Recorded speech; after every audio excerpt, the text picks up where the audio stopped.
But that's kind of hard. Like for his birthday, I tried to spice things up a little bit. I'm trying to have a relationship with my husband.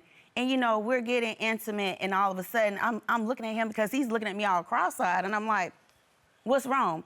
Well, if you lose a couple pounds. It wasn't if you lose a couple pounds. It was, you know, put a display on for me. I mean, I like sexy things, you know, so I mean, put a display on sometimes. I mean, if I like high heels, 6-inch, put your high heels 6-inch on. So I just left. I left the house, I drove around the neighborhood, and I came back and I sat in the car because it hurts. I can understand that. Mr. Crosby, are you no longer attracted to your wife? I'm very attracted to my wife. So why Even with the extra weight, I'm still attracted to my wife. So why are you having this discussion? Because I want you to hear your husband. Sometimes people who love you will tell you the truth. It's very tough. It's hard.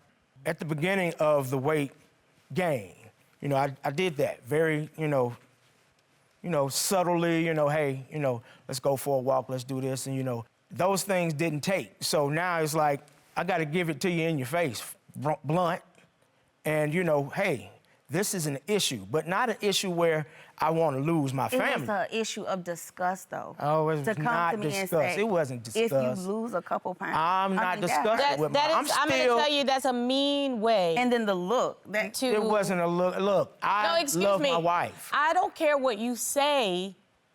You said, I care how you made her feel. Right. I understand. Do you see the difference? I understand that. And it's never what comes out of your mouth is what comes into her ear. I totally then goes into her heart. Sure. If, in fact, you are trying to be helpful to your wife on a weight loss journey, these are the kinds of things that need to be done. Mrs. Crosby, you need to put the baby in a stroller.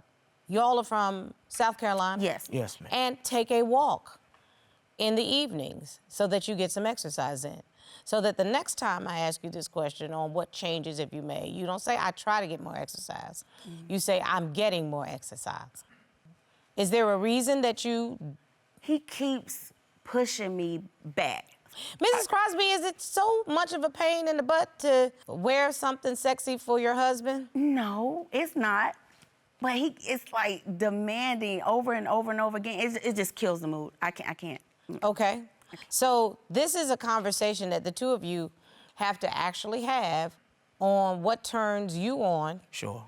And what you're willing to do to turn your husband on.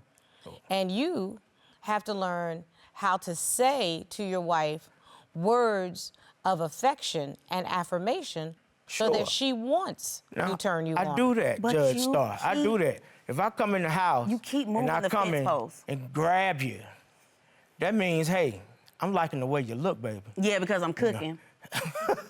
The way to a man's heart is through his stomach, according to everybody else, That's you know? what they say. But then you don't want me to eat. Like, if I'm cooking, he'll give me the toddler plate. That's not true. And then fix my food, like... I gave you the toddler plate because that's what you said. You said, if I cut back on my portions, I can lose weight. So take the toddler plate. Mrs. Crosby, that actually is the truth.